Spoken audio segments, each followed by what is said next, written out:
Hello everyone, आज मैं आप लोगों के लिए न्यू ड्रामा लेके आई हूँ जिसका टाइटल होने वाला है डॉक्टर स्लम्प। ये एक कोरियन ड्रामा है और इसके हमें 16 एपिसोड देखने को मिलेंगे। वीकली बेसिस पे हमें 2 ही एपिसोड्स देखने को मिलेंगे। तो बिना किसी देरी के एपिसोड नंबर 1 की तरफ बढ़ते हैं। एपिसोड के स्टार्ट में ही हमें हान यूल नाम की एक लड़की को दिखाया जाता है जो की हमारी ड्रामा की मेन लीड भी है, जो की पेशे से एनेस्थीसियोलॉजिस्ट डॉक्टर होती है। बेसिकली इस डॉक्टर का ये काम होता है जब किसी भी पेशेंट की बड़ी सर्जरी होने वाली होती है और उसकी पूरी जांच और उसको क्या क्या मेडिकल प्रॉब्लम है और उसको सर्जरी से पहले कौन सी दवाई देनी है और कौन सी नहीं देनी है, इन सब की जानकारी रखना ही एनेस्थीसियोलॉजिस्ट डॉक्टर का काम होता है। बेसिकली बड़े बड़े ऑपरेशन में भी इन डॉक्टर्स का बहुत बड़ा योगदान होता है। वो हॉस्पिटल से बाहर आ रही थी और हान यूल के पेट में बहुत ही ज्यादा दर्द हो रहा था और आज का दिन भी आम दिन के जैसा ही था। सब लोग अपने अपने काम में बिजी थे और हान यूल भी अपनी ड्यूटी पर थी और अचानक उसके पेट में दर्द होने के कारण वो हॉस्पिटल से बाहर निकल आती है और जैसे ही हान यूल रोड क्रॉस करने वाली थी उसके पेट में और ज्यादा दर्द होने लगता है और वो वही गिर पड़ती है। और उस वक्त भी न्यूल की नजरें अपने चारों तरफ मौजूद लोगों पर ही थी। कुछ लोग बहुत ही खुश थे और कुछ लोग बहुत ही बिजी, और शायद इसे ही आम दिन कहते हैं। शायद इसी तरह के आम दिन में कुछ लोग बहुत ही ज्यादा खुश होते हैं, कुछ लोग बिजी और कुछ लोग बहुत ही परेशान। शायद इसी तरह के आम दिन में कुछ ऐसा भी हो सकता है जिससे हमारी पूरी लाइफ भी चेंज हो सकती है, यानी कि ऐसे ही आम दिन में किसी की मौत भी हो सकती है। तभी हम देखते हैं न्यूल के सामने एक बड़ी सी ट्रक आ रही थी जो सीधा न्यूल के पास ही आ रही थी। न्यूल भी अपने सामने ट्रक को तेजी से आते हुए देखकर बिल्कुल ब्लैंक हो जाती है और वो अपनी जान बचाने के लिए कुछ भी नहीं कर पाती। ट्रक तेजी से उसकी तरफ आती है और ये सीन भी यहीं पर कट हो जाता है और अगले सीन में हमें ऑपरेशन थिएटर का सीन दिखाया जाता है जहाँ पर कुछ डॉक्टर एक पेशेंट की सर्जरी कर रहे होते हैं। सर्जरी के दौरान कॉम्प्लिकेशंस होने लगते हैं जिसकी वजह से उस पेशेंट की बहुत ही ब्लीडिंग होने लगती है और वो डॉक्टर उस पेशेंट को नहीं बचा पाता। इस तरह एक आम दिन भी बहुत ही बुरा बन सकता है। इसी के साथ ये सीन भी शिफ्ट हो जाता है और साल 2009 बुसान में दिखाया जाता है। हान यूल अपनी हाई स्कूल में होती है। न्यूल एक बहुत ही इंटेलिजेंट लड़की है जो पूरे बुसान में टॉप स्टूडेंट में से एक है। इस साल भी उसका नाम टॉप स्टूडेंट लिस्ट में फर्स्ट आया था और वहाँ पर उसके नाम का बैनर भी लगाया गया था।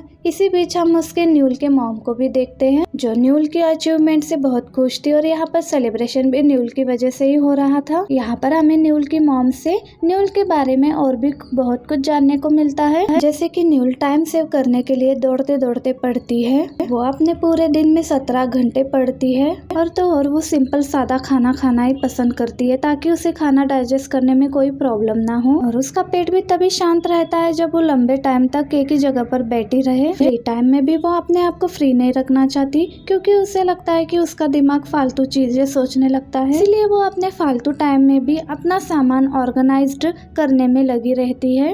उठते बैठते सोते जागते वो बस एक ही काम करती है और वो है पढ़ाई। कभी कभी तो ऐसा लगता है वो पैदा हुई है सिर्फ पढ़ाई करने के लिए। और ऐसी बेटी पाकर न्यूल की मॉम बहुत खुश थी। और दूसरी तरफ हम मिलते हैं हमारे ड्रामा के मेन लीड जंगबू से। जंगबू भी हान यूल से पढ़ाई के मामले में कोई कम नहीं है। वो भी कोरिया कंट्री का टॉप स्टूडेंट में से एक है और आए दिन स्कूल में होने वाले टेस्ट में वो हमेशा फर्स्ट आया करता है, जिसकी वजह से उसके नाम का बैनर लगना तो आम बात सी हो गई है। जब भी उसके नाम के बैनर्स लगते हैं तो वो अपने दोस्तों के सामने ऐसा रिएक्ट करता है जैसे उसकी कोई जरूरत ही नहीं है। इसको मन ही मन उस बात की खुशी तो बहुत ही होती है। वेल आगे हमें न्यूल की फैमिली दिखाई जाती है। आज न्यूल के फादर की फर्स्ट डेथ एनिवर्सरी है और यहाँ न्यूल की आंटीज भी आई हुई थी। जैसे ही न्यूल आती है तो सभी लोग खाना खाने के लिए बैठ जाते हैं और इस दौरान भी न्यूल अपनी पढ़ाई ही कर रही थी। इसी बीच न्यूल की आंटी वॉल्सन से कहती है कि क्यों ना वो फैमिली फैक्ट्री बेच दे, क्योंकि वैसे भी वो फैक्ट्री लॉस में थी और वॉल्सन ये फैक्ट्री नहीं बेचना चाहती है क्योंकि एक तरफ ये फैक्ट्री उसकी फैमिली की निशानी है और दूसरी तरफ इस फैक्ट्री में उसने और उसके हस्बैंड ने कड़ी मेहनत की थी। उसकी आंटी कहती है कि फैक्ट्री को बेचकर जो भी प्रॉफिट होगा वॉल्सन उसका 50% रख सकती है। 30% हिस्सा वो अपने पास रखेगी और 20% हिस्सा न्यूल की छोटी आंट रखेगी। और जब न्यूल की छोटी आंटी ये सब सुनती है तो उसे गुस्सा आने लगता है और वो न्यूल की बड़ी आंट से आर्गुमेंट करने लगती है वो 20% हिस्सा क्यों जबकि उसे ये मंजूर था कि न्यूल की मॉम 50% हिस्सा अपने पास रखेगी, क्योंकि फैक्ट्री में उसने अपना बहुत ही बड़ा योगदान दिया है। वो न्यूल की बड़ी आंट से हिस्सा कम क्यों ले, इसी बात पर दोनों में बहस होने लगती है और दोनों फाइट करना स्टार्ट करते हैं। और फाइट करते करते वो दोनों न्यूल के ऊपर गिर जाते हैं, पर इससे भी न्यूल को कोई फर्क नहीं पड़ता। वो लेट कर ही अपनी पढ़ाई करना शुरू कर देती है और जैसे ही उसकी पढ़ाई करने का टाइम अप हो जाता है, वो किताबें बंद कर देती है और फिर खड़ी हो जाती है और अपनी मॉम से कहती है कि मॉम, हमें फैक्ट्री बेच देनी चाहिए, वैसे भी फैक्ट्री लॉस में चल रही है और आप भी चाहती थी ना कि मैं सोल जाकर पढ़ाई करूं। और सब कुछ बेचते हैं और यहाँ से चले जाते हैं। इस तरह हम इन लोगों की शक्ल भी देखने से बच जाएंगे। इस तरह न्यूल अपनी पूरी फैमिली के साथ सोल में शिफ्ट हो जाती है। नेक्स्ट हमें स्कूल का सीन दिखाया जाता है, जहाँ पर जुनवुक का फ्रेंड दौड़कर क्लास में आता है और सभी से कहने लगता है कि हमारे क्लास में एक न्यू लड़की का एडमिशन हुआ है, वो बुसान से है और बहुत ही सुंदर है। और तो और चौंका देने वाली बात ये है कि वो जनवुक की तरह टॉप स्टूडेंट में से एक है। और जैसे ही ये बात जनवुक सुन लेता है तो वो लिखते लिखते रुक जाता है और उसके दोस्त उसके पास आकर कहने लगते हैं कि तुम हमारे स्कूल के टॉप स्टूडेंट हो और हमारे स्कूल में तुम्हें टक्कर देने वाली एक लड़की आ गई है, ये बात तो तुम्हें परेशान कर रही होगी ना। तो जनवुक कहता है कि मुझे इस बात से कोई फर्क नहीं पड़ता। यहाँ पर टीचर आ जाते हैं और यहाँ पर एंट्री होती है न्यूल की, यानी न्यूल का भी स्कूल में एडमिशन हो गया है। टीचर न्यूल का सभी स्टूडेंट से इंट्रोडक्शन करवाते हैं। तभी न्यूल की नजर जंगबुक पर जाती है और जंगबुक की नजर न्यूल पर। यहाँ पर आने से पहले न्यूल ने स्कूल के टॉप स्टूडेंट के बारे में सारी जानकारी निकाल ली थी और वो जंगबुक को देखकर पहचान जाती है और वो दोनों एक दूसरे को घूरने लगते हैं। और जंगबुक अपने मन में कहता है कि इस पूरी दुनिया में एक ही सन एग्जिस्ट कर सकता है और वो हूँ मैं। और न्यूल भी अपने मन में कहने लगती है कि इस पूरे स्कूल में एक ही टॉप स्टूडेंट एग्जिस्ट कर सकती है और वो हूँ मैं। अब इसका क्लियरली एक ही मतलब निकलता है कि ये इन दोनों में वॉर स्टार्ट हो चुकी है। आगे ब्रेक के दौरान कुछ स्टूडेंट्स न्यूल के पास आकर पूछने लगते हैं कि तुम बुसान में पढ़ाई में कैसी थी। न्यूल इस बात का कोई भी रिप्लाई नहीं देती। तभी जंगबुक स्मार्ट बनते हुए उसके पास आता है। वो आकर उससे उसकी पढ़ाई के बारे में पूछने लगता है। तभी न्यूल जोर से कहती है कि सभी के सभी यहाँ से गेट आउट हो जाओ। और ये सुनते ही जंगबुक को बहुत ही इंसल्ट फील होता है और सभी के सभी तुरंत ही न्यूल से दूर चले जाते हैं। और जैसे धीरे धीरे समय बीतता जाता है, जंगबुक और उसके फ्रेंड्स को न्यूल के नए नए कारनामे देखने को मिलते हैं। जैसे वो गेम के दौरान एक्सरसाइज करते हुए पढ़ाई करती थी और वो ऐसा इसलिए करती थी ताकि वो लंबे समय तक एक ही जगह पर बैठकर पढ़ाई करती रहे। और एक दिन जब क्लास में टीचर उनको मैथ्स का एक प्रॉब्लम सॉल्व करने को देते हैं तो जंगबुक उसे अपनी कॉपी में सॉल्व कर रहा था और न्यूल हवा में अपना कैलकुलेशन कर रही थी। जैसे जंगबुक अपना आंसर बताने वाला होता है, न्यूल उससे पहले ही अपना आंसर दे देती है और उसे सभी देखकर हैरान हो जाते हैं क्योंकि वो जंगबुक से भी फास्ट है। क्लास खत्म होने के बाद जंगबुक अपने फ्रेंड के साथ जा रहा होता है तो वो न्यूल को कुछ खाते हुए देखता है। तो वो अपने दोस्तों से पूछता है कि वो क्या खा रही है। तब उसके दोस्त बताते हैं कि न्यूल ड्राई कॉफी खाती है, इससे उसे बार बार वॉशरूम जाना नहीं पड़ेगा। ये सुनकर जंगबुक हैरान हो जाता है और कहता है कि सच में ये पागल लड़की है, इससे तो हमें दूर ही रहना चाहिए। वेल इससे धीरे धीरे जंगबुक उससे इनसिक्योर होने लगा था। अब तो स्कूल में सबसे पहले न्यूल ही आया करती थी। जब जंगबुक स्कूल आता है तो सबसे पहले वो यहाँ पर न्यूल को ही आते हुए दिखता है और न्यूल उसके सामने दौड़कर निकलती है। उसे भी ये सब सहन नहीं होता तो वो उसके साथ रेस लगाने लगता है। उसे ऐसे दौड़ते हुए देखकर न्यूल भी और भी तेजी से दौड़ना शुरू कर देती है। दोनों के जीने का तरीका बहुत ही अलग। न्यूल का तरीका था कि उसे लाइफ में हमेशा मूव करते रहना है और जंगबुक का मानना था कि हम जैसा सोचते हैं लाइफ में हमेशा वैसा नहीं होता। इसी के साथ समय बीतता है और साल आता है 2023 का। अब जंगबुक एक बहुत ही फेमस प्लास्टिक सर्जन डॉक्टर बन चुका था। वो बहुत ही फेमस हो चुका था और एक उसका यूट्यूब चैनल भी था जिसमें उसके 1 मिलियन सब्सक्राइबर्स भी है और तो और उसके बहुत सारे क्लिनिक्स भी है। वेल हम जंगबुक को एक इवेंट में देखते हैं और यहाँ पर जंगबुक के कुछ कॉलेज फ्रेंड्स को भी देखते हैं और इन सब में से हम एक को मिलते हैं जिसका नाम होता है डेक्यूंग। डेक्यूंग हमेशा से ही जंगबुक से जलता है। काफी लंबे समय के बाद ये लोग इस इवेंट में मिलते हैं और जब जंगबुक दोग्यूंग से मिलता है तो दोग्यूंग उससे ठीक से बात भी नहीं करता और जैसे ये लोग टेबल के पास बैठने जाते हैं तो डेग्यूंग अपने लिए कुर्सी निकालता है। इससे पहले ही इस कुर्सी पर जंगबुक बैठ जाता है। इस बात पर दोग्यूंग को गुस्सा तो बहुत आता है। जब वो अपने लिए वाइन सर्व करने लगता है तो जंगबुक उसकी तरफ अपनी ग्लास भी बढ़ा देता है। इन सब वजह से दोग्यूंग को बहुत ही गुस्सा आता है और वो जंगबुक को बातें सुनाने लगता है। कुर्सी मैं तुम्हारे लिए नहीं निकाल रहा था और ये वाइन भी मैं तुम्हारे लिए सर्व नहीं कर रहा था, ये सारे काम मैं अपने लिए कर रहा था। तभी जंगकुक खड़ा होता है और उससे माफी मांगने लगता है। तभी जंगकुक कहता है कि मुझे लगा ये तुम मेरे लिए कर रहे हो, चलो कोई बात नहीं, मैं तुम्हारे लिए वाइन सर्व कर देता हूँ। डेग्यून उसे एक सलाह देता है कि तुम अब भी ये सब हरकतें करते हो, तुम ये सब हरकतें करना अब बंद कर दो, नहीं तो एक दिन इन सब के लिए तुम्हें पनिशमेंट मिलेगी। पर जैसा डेग्यून कहता है उससे उल्टा ही हो जाता है। इस इवेंट में मिनिस्टर द्वारा डेग्यून को बेस्ट प्लास्टिक सर्जरी का अवार्ड दिया जाता है हेल्थ एंड वेलफेयर के तरफ से। ये सब देखकर डेग्यून को और भी ज्यादा जेलसी होती है। फिर आगे हम जंगकुक को उसके स्कूल फ्रेंड किम और योंग के साथ देखते हैं और इनकी बातों से पता चलता है कि जंगकुक का यूट्यूब चैनल किंग और योंग ही संभालते हैं। यहाँ पर किम जंगकुक को बताता है कि उनके स्कूल का रियूनियन पार्टी होने वाला है, क्या वो वहाँ पर आएगा। तो जंगकुक कहता है कि मैं कह नहीं सकता, कि हो सकता है मुझे उसी दिन कोई सर्जरी करनी पड़े। तब योंग कहता है कि अगर उस पार्टी में न्यूल आ जाए तब भी वो इस पार्टी में नहीं आएगा। तब जंगकुक कहता है कि तुम अचानक न्यूल की बातें क्यों करने लगे हो, उन तीनों को तो ये तक भी नहीं पता कि वो आजकल कहाँ पर है और क्या कर रही है। जंगकुक कहता है कि वो स्कूल की अच्छी स्टूडेंट थी तो उसके साथ अच्छा ही हो रहा होगा, पर जैसा वो कहता है न्यूल के साथ उसके उल्टा ही हो रहा होता है। आगे हम न्यूल को देखते हैं। न्यूल आगे तो बढ़ चुकी थी और अपना करियर भी बना चुकी थी, लेकिन जैसा उसने सोचा था वैसा बिल्कुल भी नहीं हुआ। उसे हर बार अपने सीनियर डॉक्टर से डांट खानी पड़ती है और उसे हर बार माफी मांगनी पड़ती है, यहाँ तक कि उसे इतना काम दिया जाता है कि वो अपनी प्रॉपर नींद भी नहीं ले पाती। जैसे ही उसके डांट खाने की क्लास खत्म होती है तो वो रिलैक्स होकर बाहर आती है। बाहर आते ही तुरंत ही उसे ऑपरेशन थिएटर सर्जरी के लिए बुलाया जाता है, जिस कारण वो फिर से अपनी नींद नहीं ले पाती। नेक्स्ट डे जब न्यूल घर आती है तो उसकी मॉम उसे देखकर बहुत परेशान हो जाती है और वो जल्दी से न्यूल के लिए कुछ अच्छा सा बनाने के लिए जाती है, लेकिन न्यूल बैठे बैठे ही सोने लगती है, लेकिन फिर से उठकर अपने हाथ धोकर खाना खाने के लिए बैठ जाती है। लेकिन तभी उसके पेट में दर्द होना शुरू हो जाता है। ये देखकर उसकी मॉम बहुत ही परेशान हो जाती है।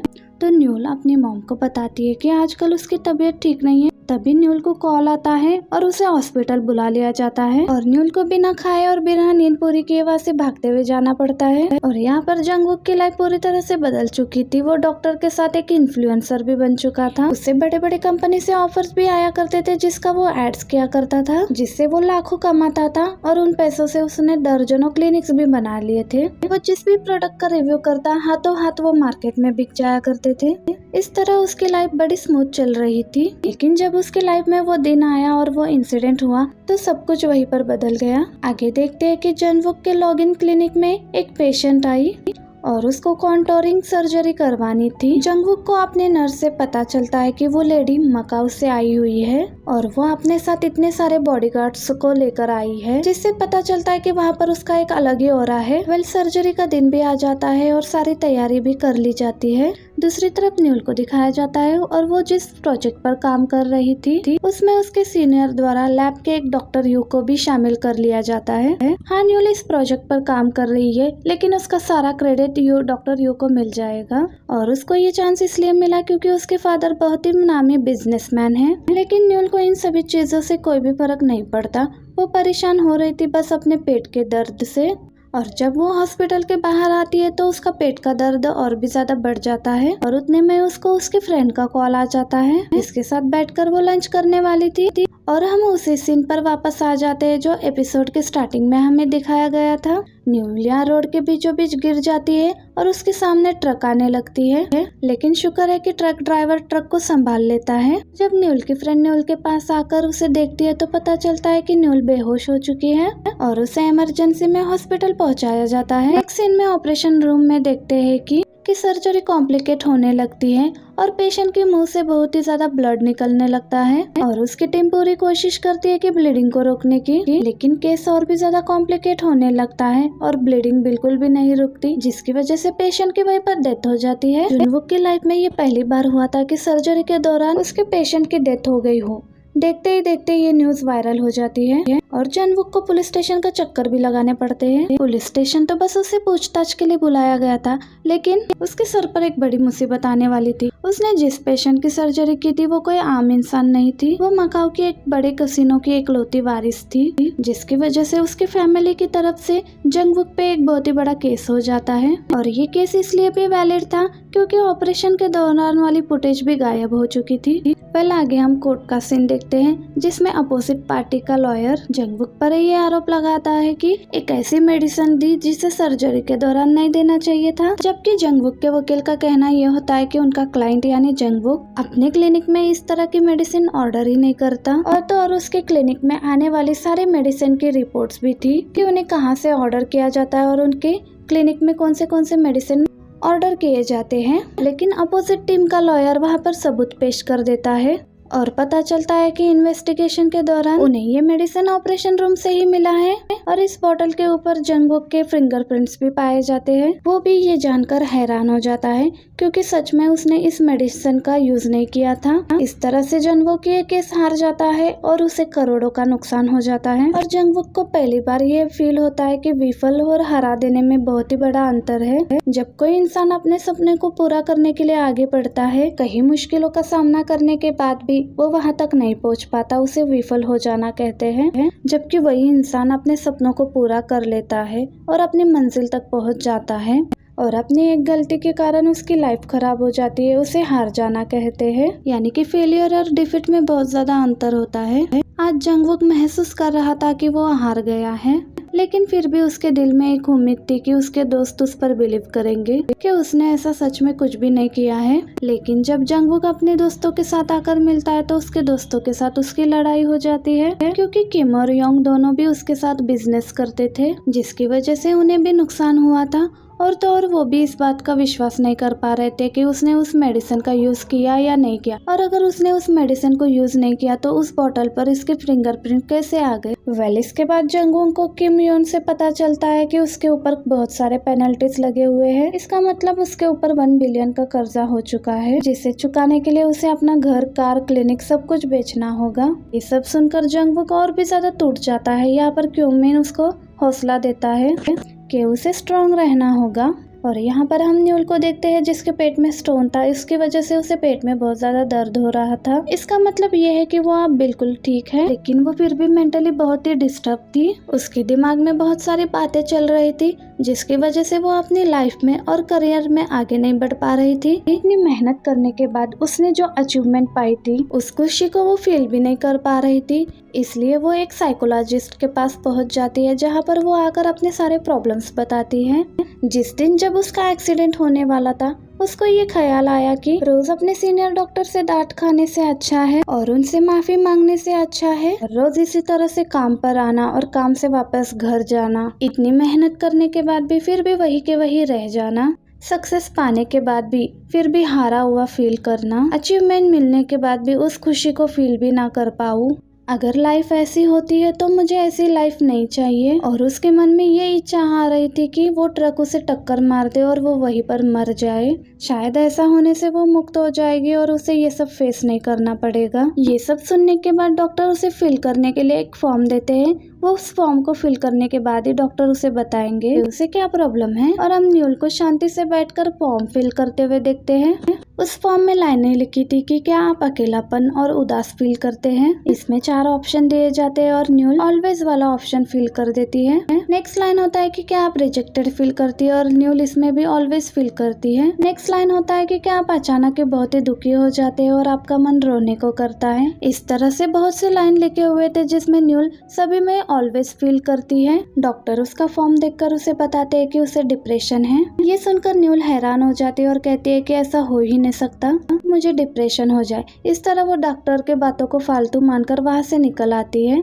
क्योंकि वो प्रोफेशनली एक डॉक्टर है और वो रोज काम कर रही है, मेहनत कर रही है और उसका करियर भी अच्छा चल रहा है, तो उसे डिप्रेशन कैसे हो सकता है। यही सब सोचकर न्यूल अपने घर पर आती है और वो अपना दिमाग शांत करना चाहती थी, इसलिए टेरेस पर चली जाती है। जैसे ही टेरेस पर आती है तो टेरेस के दीवार के करीब एक लड़का नजर आता है। वो देखने के लिए जाती है आगे और वो उसे पूछती है कि वो कौन है और यहाँ पर क्या कर रहा है। और जैसे ही वो लड़का पीछे मुड़ता है तो ये देखती है कि ये लड़का और कोई नहीं जंगवुक है और उसके आंखों में आंसू भी हैं। और जैसे ही दोनों एक दूसरे को देखते हैं, अचानक से ही अपने सैड मूड से बाहर आ जाते हैं और दोनों एक दूसरे से पूछते हैं कि तुम यहाँ पर क्या कर रहे हो। अचानक से इन दोनों का मूड बिल्कुल चेंज हो जाता है, क्योंकि दोनों बहुत ही लंबे टाइम के बाद एक दूसरे से मिल रहे थे और वो भी ऐसे हालात में जहाँ पर जंगवुक अपने करियर के एंड पॉइंट पे खड़ा था और न्यूल अपने करियर के सबसे लोएस्ट पॉइंट पर खड़ी थी। दोनों के मन में वही सवाल उठ रहे थे कि एक दूसरे से बात करने पर वो क्या जवाब देंगे,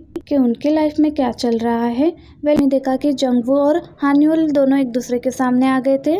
जंगवू यहाँ पर पहुंचा कैसे वो हमें दिखाया जाता है। अपने ऊपर इतना कर्जा होने के बाद जंगवू को अपना घर, कार सब कुछ बेचना पड़ा और फिलहाल के लिए उसे रहने के लिए एक घर चाहिए था। क्योंगमिन ने उसे ये घर सजेस्ट किया था क्योंकि ये घर उसी की प्रॉपर्टी है, इसीलिए जंगवू यहाँ पर रहने के लिए चला आ गया। जब जंगवू इस घर के अंदर आता है तो जाहिर सी बात है ये घर उसके लिए छोटा था, पर फिलहाल के लिए उसे यहाँ पर एडजस्ट करना ही होगा। वो घर को देख रहा था, उतने में उसकी मॉम की कॉल आती है उसे, जो कि अमेरिका में रहती है, और वो उसे पूछती है कि क्या तुम ठीक हो। जंगवू को भी लग रहा था कि उसकी मॉम उसके लिए कितना परेशान हो रही है, पर ऐसा कुछ भी नहीं था। और वो उसे कहती है कि तुम्हारे डैड नेक्स्ट ईयर के चेयरमैन बनने के लिए कैंडिडेट है, तो ऐसा कुछ भी मत करना जिससे उनकी ये सारी मेहनत वेस्ट हो जाए। इतना कहते ही उसकी मॉम कॉल कट कर देती है, जिसकी वजह से जंगवू को फील होता है कि लाइफ में कभी कभी ऐसा मोड़ आता है जिसके डाउन जाने से फैमिली वालों को भी आपसे प्रॉब्लम होती है। इसी वजह से उसकी आंखों में आंसू थे, और जब वो यहाँ पर आकर खड़ा हुआ तो उसके पीछे से न्यूल आई। ये दोनों ही एक दूसरे को देखकर हैरान थे, लेकिन न्यूल उसे पूछने लगती है कि तुम तो जंगवू हो ना, जबकि जंगवू मना करता है कि मैं वो नहीं हूँ। पर हान्यूल कहती है कि तुम तो वही हो, तुम यहाँ पर क्या कर रहे हो, क्या तुम मुझसे मिलने के लिए यहाँ पर आए हो? मैं तुमसे क्यों मिलना चाहूंगा, यहाँ पर मैंने घर लिया है इसलिए मैं यहाँ पर आया हूँ, वैसे तुम यहाँ पर क्या कर रही हो? और न्यूल कहती है कि नहीं, ये नहीं हो सकता क्योंकि इस बिल्डिंग में तो मैं रहती हूँ। जैसे ही इन दोनों को पता चलता है कि ये दोनों एक ही बिल्डिंग में रहने वाले, ये दोनों अजीब सा शक्ल बना लेते हैं। और अगले ही सीन में हम हान्यूल को लियोंग से बात करते हुए देखते हैं। हान्यूल अपने फ्रेंड से पूछ रही थी कि क्योंगमिन ने ऊपर वाला अपार्टमेंट किसी को दे दिया है, और लियोंग कहती है कि हाँ, उसने आज ही ये अपार्टमेंट किसी को रेंट पर रहने के लिए दे दिया है। और वही जंगवू क्योंगमिन से पूछ रहा था कि तुमने मुझे बताया क्यों नहीं कि लियोंग की फ्रेंड हान्यूल भी यहाँ पर रहती है, तुम्हें पता नहीं है क्या स्कूल में वो मेरे साथ मेरे क्लास में ही पढ़ती थी। इस पर क्योंगमिन कहता है कि ये तो अच्छी बात है ना, तुम दोनों क्लासमेट थे, पर कहीं ऐसा तो नहीं है कि वो तुम्हारी फर्स्ट लव थी। जंगवू कहता है कि ऐसा कुछ भी नहीं है, वो तो मेरे लिए सिर्फ एक कॉम्पिटिटर थी। और फिर वो साल 2009 का सीन याद करने लगता है। देखते हैं कि हान्यूल अपनी पढ़ाई कर रही थी और जंगवू अपने दोस्तों के साथ उसे ही देख रहा था, क्योंकि अभी तक आधी क्लास पूरी तरह से खत्म भी नहीं हुई थी और हान्यूल ने 5 पैकेट ड्राई कॉफी के ऑलरेडी खा ली थी। किम कह रहा था ये पढ़ने में कितनी बिजी है, तुम जब पढ़ाई करते हो तो शांति से और आराम तरीके से पढ़ाई करते हो, हान्यूल ऐसे पढ़ाई करती है जैसे वो कोई बुलडोजर हो। इसके बाद वो न्यूल की पढ़ाई को एक्टिंग करके भी बताता है, जिससे हल्ला होता है और न्यूल उस पर चिल्लाकर उसे चुप कराती है। किम वापस जंगवू के पास आता है और कहता है कि देखा कितनी डरावनी है वो, इस बार तो पक्का है कि वो तुम्हें पीछे छोड़ देगी। ये सुनते ही जंगवू कहता है कि वो मुझे पीछे नहीं कर पाएगी। तो व्योम कहता है कि तुम्हें ऐसा नहीं लगता, तो तुम इतना डर क्यों रहे हो? देखते हैं कि जंगवू अपने पैरों को शेक कर रहा था और जंगवू ये बहाना देता है कि मुझे ठंड लग रही है, लेकिन मन ही मन जंगवू को टेंशन हो रही क्योंकि उनके क्लास में टेस्ट हुआ था जिसका रिजल्ट सर आज देने वाले थे, जिससे जंगवू को बहुत ही घबराहट हो रही थी। और नेक्स्ट सीन में हम टीचर को सबकी रिपोर्ट कार्ड देते हुए देखते हैं। जब जंगवू की बारी आती है तो सर उसका रिपोर्ट कार्ड देते हुए उसकी तारीफ भी करते हैं। जंगवू श्योर हो जाता है कि क्लास में उसके टॉप स्कोर आए होंगे, लेकिन जैसे ही वो रिपोर्ट कार्ड देखता है वो सेकंड नंबर पर आया हुआ था। ये देखकर वो वहीं पर चक्कर खाकर गिर जाता है। उसे संभालने के लिए उसके फ्रेंड्स आते हैं और उसको होश में लाने की कोशिश करते हैं, लेकिन जंगवू को इतना धक्का लग गया था कि वो अपने पैरों पर चल भी नहीं पा रहा था और उसे उठाकर नीचे ले जाया जाता है। और इस इंसिडेंट के बाद वो इतना प्रोवोक हो गया था कि वो बच्चों के जैसे हरकतें करने लगा, जैसे कि न्यूल को चिढ़ाते हुए अपने साइकिल पर आगे चले जाना। न्यूल से आगे बढ़ने के लिए वो न्यूल को कॉपी भी करने लगा। जब वो 1 पैकेट ड्राई कॉफी का खाती तो जंगवू उसे चिढ़ाते हुए 2 पैकेट ड्राई कॉफी का खाता। एक दिन टीचर ने दोनों को मैथ्स का प्रॉब्लम सॉल्व करने के लिए दिया, वो भी पूरे क्लास के सामने। हान्यूल के लिए तो ये मामूली बात थी, पर जंगवू के लिए नहीं। ये मामूली सा सिचुएशन भी उसके लिए जंग की तरह थी। दोनों मैथ्स के प्रॉब्लम सॉल्व करने लगते हैं। जंगवू इस बार किसी तरह भी फर्स्ट आना चाहता था और इस बार वो न्यूल से पहले प्रॉब्लम्स को सॉल्व भी कर देता है, जिससे उसे बहुत ही खुशी होती है। और वो न्यूल को चिढ़ाते हुए वो उसके क्वेश्चन को भी सॉल्व कर देता है। वेला प्रेजेंट में लियोंग न्यूल से पूछ रही थी कि अगर वो वहाँ पर रह रहा है तो तुम्हें प्रॉब्लम क्या है, और न्यूल बताती है कि स्कूल में वो दोनों एक दूसरे के जान के पीछे पड़े रहते थे। तो ये बहुत ही लंबी स्टोरी है, इसीलिए वो वो उसका चेहरा फिर से नहीं देखना चाहती थी। और लियोंग कहती है कि जब लड़का लड़की एक दूसरे को नापसंद करते हैं और एक दूसरे से लड़ते रहते हैं तो आखिर में वो दोनों एक दूसरे को पसंद करने लगते हैं। उन दोनों के बीच प्यार हो जाता है और तुम इस बारे में सोच सकती हो, तो उसके साथ तुम डेट पर जा सकती हो। तो वो कहती है कि ऐसा नहीं हो सकता, वैसे भी वो वहाँ पर नहीं रहेगा क्योंकि मैंने स्कूल में उसे बीट कर दिया था और जितना मैं उसे जानती हूँ वो मेरे सामने तो नहीं रह पाएगा। और सच में हम जंगवुक को दूसरी तरफ यही सोचते हुए देखते हैं। कहता है कुछ भी हो जाए मैं उसके सामने नहीं रहने वाला, इसलिए वो नया घर ढूंढने लगता है। लेकिन हर अपार्टमेंट को रेंट में बुक करने के लिए उन्हें पहले पैसे देने पड़ते थे और ये देखकर जंगवुक इस प्लान को ही ड्रॉप कर देता है। और रात को जब वो घर के बाहर टहल रहा था तो उसकी मुलाकात न्यूल से होती है। न्यूल उसे इग्नोर करके जाने लगती है लेकिन जंगवुक उसका रास्ता रोकता है और न्यूल पूछती है कि अब उसे क्या दिक्कत है, क्या तुम मुझसे फिर से फाइट करना चाहते हो? तो जंगवुक कहता है कि ऐसा कुछ भी नहीं है, बस मैं कुछ कहना चाहता हूँ तुमसे। अब न्यूल कहती है कि जो भी कहना है जल्दी कहो। जंगवुक न्यूल से इनडायरेक्टली इस घर को छोड़कर जाने की बात कर रहा था, इसलिए उससे कहता है कि जैसा तुम जानती हो कि मेरे ऊपर अभी एक केस चल रहा है, मेरे ऊपर 3.7 बिलियन वॉन का कर्जा भी है, इस वजह से फिलहाल मुझे इस घर पर रहना पड़ रहा है। लेकिन मेरे सामने तुम रहकर अनकंफर्टेबल फील कर रही होगी। इससे पहले जंगवुक न्यूल को यहाँ से शिफ्ट होने के लिए कहता, न्यूल कहती है कि मुझे कोई फर्क नहीं पड़ता कि तुम यहाँ पर रहो या ना रहो। ये कहकर न्यूल वहाँ से जाने लगती है तो जंगवुक कहता है कि बात कुछ ऐसी है, मेरे ऊपर 10 बिलियन से भी ज्यादा कर्जा था, इसलिए मुझे अपना घर कार सब कुछ बेचना पड़ा। जब वो ये स्टोरी न्यूल को सुनाने लगता है तो न्यूल को उबासी आने लगती है और न्यूल कहने लगती है कि तुम्हारा मन है तो तुम दूसरी तरफ शिफ्ट हो जाओ। ये कहकर न्यूल जाने लगती है तो जंगवुक पीछे से कहता है कि मैं क्यों जाऊँ, मैं तो तुम्हारे यहाँ से जाने की बात कर रहा था। और तभी यहाँ हम न्यूल को अंकल को आते हुए देखते हैं। न्यूल के अंकल उसे पूछने लगते हैं कि क्या प्रॉब्लम है। जंगवुक कहता है कि मुझे कोई प्रॉब्लम नहीं है, मैं तो बस उस लड़की से बात कर रहा था। ये सुनने के बाद न्यूल के अंकल न्यूल की तरफ इशारा करते हुए कहते हैं कि वो मेरी भतीजी है। ये कहकर वो भी यहाँ से चला जाता है। तभी यहाँ पीछे से हम न्यूल के छोटे भाई को आते हुए देखते हैं। वो जंगवुक को देखकर रुकता है तो जंगवुक उसे देखकर कहता है कि ये शॉप का ओनर ज्यादा ही आकड़ रहा है। तो न्यूल का छोटा भाई उसे कहता है कि जो अभी गए हैं वो मेरे अंकल है। और जंगवुक अपने आप से कहता है कि ये तो अपने पूरी फैमिली के साथ यहाँ पर रहती है, तो उसे यहाँ से निकालना मुश्किल होगा। और वो अपने घर आकर चुपचाप से जाकर सो जाता है। और वही नीचे हम न्यूल के छोटे भाई नामदा को देखते हैं और वो अपने मॉम से कहता है कि ऊपर जो लड़का रहने आया है मैं उससे मिला, वो दिखने में बहुत अच्छा लगता है। तो क्या ऊपर 2 लोग रह रहे हैं? मैंने दूसरे आदमी को भी ऊपर जाते हुए देखा। और हम ऊपर उसी आदमी को जंगवुक पर नजर रखते हुए देखते हैं। जंगवुक को शक होने लगता है कि बाहर कोई है, इसलिए वो बाहर आकर देखने लगता है, लेकिन बाहर कोई नहीं था। और रात को हम जंगवुक को वही ऑपरेशन थिएटर वाला सपना देखते हुए देखते हैं, जिसे देखकर जंगवुक डर के मारे उठ जाता है। नेक्स्ट मॉर्निंग न्यूल इतनी जल्दी में थी कि वो जाते जाते ही अपने बाल सुखाने लगती है तो उसके अंकल उसे रोककर बाल सुखाने के लिए कहते हैं, लेकिन न्यूल कहती है कि उसके पास इतना टाइम नहीं है और उसे जल्दी हॉस्पिटल भी पहुंचना है, वो ये सब रास्ते में मैनेज कर लेगी। ये कहकर न्यूल चली जाती है। जंगवुक भी ये सब पीछे खड़े रहकर देखता है। और जब वो आगे बढ़ रहा था तो तेहसन यानी न्यूल के अंकल जोर से कपड़ा झटक देते हैं, जिससे उसकी धूल जंगवुक के आंखों में चली जाती है। और तेहसन उसे माफी मांगने लगता है और कहता है कि मैंने तुम्हें यहाँ पर आते हुए देखा नहीं। और आगे हमें दाग्यून को दिखाया जाता है जो अपने क्लिनिक में बैठा था और आज तो उसके क्लिनिक में एक भी पेशेंट नहीं आया था, इसलिए मिस किम आकर उसे कहती है कि आपको अपने क्लिनिक का कुछ करना चाहिए। आपके क्लिनिक में पूरे दिन में लगभग सिर्फ एक ही पेशेंट आता है, तो क्यों ना आप अपने क्लिनिक को प्रमोट करें। आजकल बहुत से डॉक्टर यूट्यूब चैनल बनाते हैं और इस तरह वो अपने काम को प्रमोट करते हैं और वो कभी कभी फ्री में भी उनकी हेल्प कर देते हैं।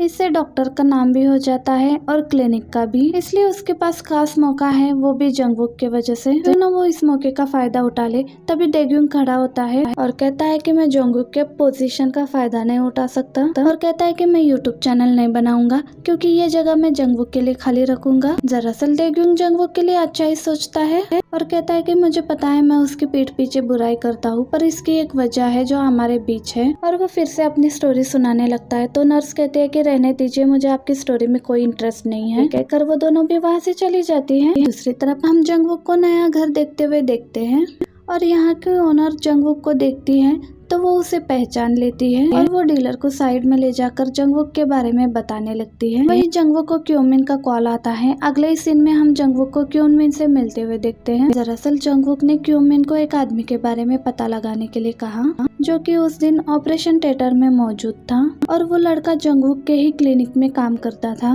क्योमिन उसे बताता है कि उस लड़के के बारे में कुछ भी पता नहीं चला है और वो सोशल मीडिया में भी नहीं है, लेकिन तुम इसके बारे में क्यों जानना चाहते हो? जंगवुक कहता है कि वही एक इंसान है जो केस के दौरान अपने बयान से मुकर गया। ऑपरेशन रूम में जो थे वो अपने बयान पर अड़े रहे, लेकिन वो लड़का अपने बयान से बदल गया और मैं केस हार गया। इस वजह से मुझ पर अभी भी इन्वेस्टिगेशन चल रही है। क्योमिन उसे कहता है कि अगर तुम्हें उस पर शक था तो तुमने उसे अपने क्लिनिक पर काम ही क्यों दिया? जंगवुक बताता है कि वो लड़का मुझे कुछ खास लगा था, क्योंकि आमतौर पर लोग जॉब लेने के लिए अपॉइंटमेंट लेते हैं, लेकिन वो मुझसे डायरेक्ट मिला और उसने अपना रिज्यूम मुझे दिया। उसकी काबिलियत और शक्ल देख के मुझे ऐसा लगा कि शायद उसे जॉब की जरूरत होगी, तो मैंने भी आगे से उसे कोई भी सवाल जवाब नहीं किया। क्योमिन कहता है कि तुम एक प्रोफेशनल डॉक्टर हो, तुम्हें इस तरह की लापरवाही नहीं करनी चाहिए थी और तुम्हें ऐसे ही किसी पर विश्वास नहीं करना चाहिए। तभी जंगवुक को डीलर की तरफ से मैसेज आता है और उसे पता चलता है कि उस घर के ओनर ने उसे घर देने से मना कर दिया। जंगवुक को बहुत ही बुरा लगता है। तभी उनके सामने से न्यूल निकलती है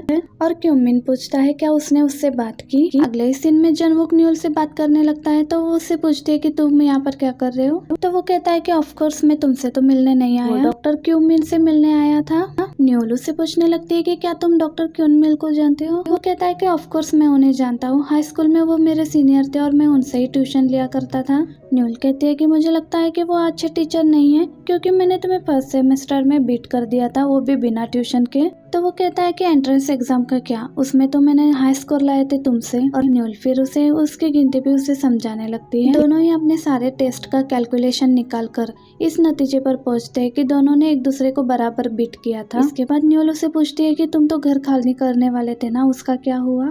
और फिर जंगवुक नाटक करते हुए उसे कहने लगता है कि मैं तो तुमसे इस बारे में बात करना चाहता था। उसे कहता है कि तुम्हारे पास तो जॉब है और तुम अपने फैमिली के साथ ही रहती हो, तो क्यों ना तुम ही यहाँ से चली जाओ। न्यूल उसकी बातों को इग्नोर करते हुए आगे चल रही थी और वो उसे अपने बारे में सुनाते हुए उसके पीछे आ रहा था। मेरे पास सब कुछ था, लेकिन मेरे पास से सब कुछ छीन गया, तो ऐसी हालत तुम्हारी भी हो सकती है कभी। इतने में अचानक न्यूल रुक जाती है और जंगवुक डर जाता है कि कहीं उसे उसके बातों का बुरा तो नहीं लग गया, लेकिन ऐसा नहीं था। न्यूल के फोन में उसे मैसेज आता है कि उसका अपॉइंटमेंट कब है। जंगवुक भी उसे भाषण सुनाते हुए आगे चला जाता है। न्यूल सोचती है सबके लाइफ में कोई ना कोई प्रॉब्लम जरूर है। आगे हम न्यूल को फिर से उसके सीनियर डॉक्टर से डांट खाते हुए देखते हैं। दरअसल उनके डिपार्टमेंट को प्रैक्टिकल ट्रेनिंग की तरफ से कम और घटिया रिव्यूज मिलते हैं, जिसकी वजह से वो अक्सर न्यूल पर चिल्लाता है। लेकिन इसमें न्यूल की कोई भी गलती नहीं होती, लेकिन वो न्यूल पर चिल्लाते हुए उसके पैर पर जोर सा किक मारता है। फिर भी न्यूल सहन करके खड़ी हुई थी। तभी वहाँ पर जूनियर डॉक्टर आती है और डॉक्टर किम को बताती है कि उन्हें जल्द से जल्द अभी सी सेक्शन की तैयारी करनी होगी, क्योंकि इमरजेंसी रूम में एक पेशेंट आया है और वो डिले नहीं कर सकते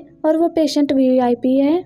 ये सुनकर डॉक्टर किम जल्दी से न्यूल को उनके साथ ऑपरेशन रूम में आने के लिए कहते हैं। उसके वहाँ से जाने के बाद दूसरी डॉक्टर न्यूल से कहती है कि लगता है उसे सी सेक्शन करने में डर लगता है, इसलिए वो तुम्हें भी सी सेक्शन अटेंड करने के लिए कह रहा है। और अगले सीन में हम न्यूल को ऑपरेशन रूम में देखते हैं और देखते हैं कि डॉक्टर किम ज्यादा एक्सपीरियंस डॉक्टर नहीं है, क्योंकि वो पेशेंट के हाथ पर ठीक से नस को नहीं ढूंढ पा रहे थे। उसके हाथ पर कई बार सुई चुभो देता है और उसके हाथ की बुरी हालत कर देता है, और उसका कसूरवार भी वो पेशेंट को ठहराता है और कहता है कि इसके नसें ही कमजोर हैं। तब न्यूल कहती है कि डॉक्टर क्या मैं एक बार ट्राई कर। डॉक्टर किम उसे परमिशन दे देते हैं, जिसके बाद न्यूल अपने एक्सपीरियंस के साथ ये काम को पूरा कर देती है। पेशेंट का ऑपरेशन भी सक्सेसफुली हो जाता है। फिर आगे हम न्यूल को डॉक्टर लीजुन के पास देखते हैं। दरअसल न्यूल के सीने में दर्द हो रहा था, इसलिए वो डॉक्टर लीजुन के पास आई थी। डॉक्टर उसे बताता है कि ये सब डिप्रेशन की वजह से हो रहा है, क्योंकि डिप्रेशन मेंटली हेल्थ को इफेक्ट करता है, जिससे दिल में भी प्रभाव पड़ता है, जिससे सीने में एक धक्का और खिंचाव सा महसूस होने लगता है, जिस वजह से सीने में दर्द होने लगता है। डॉक्टर उसे डिप्रेशन की दवा तो देते हैं, पर सबसे बड़ी एक सलाह देते हैं कि उसे ठीक होना है तो उसे रेस्ट करना होगा और अपने आप को टाइम देना होगा। आगे हम न्यूल को उसके काम पर देखते हैं। तभी उसका फोन बजता है और उसे बुलाया जाता है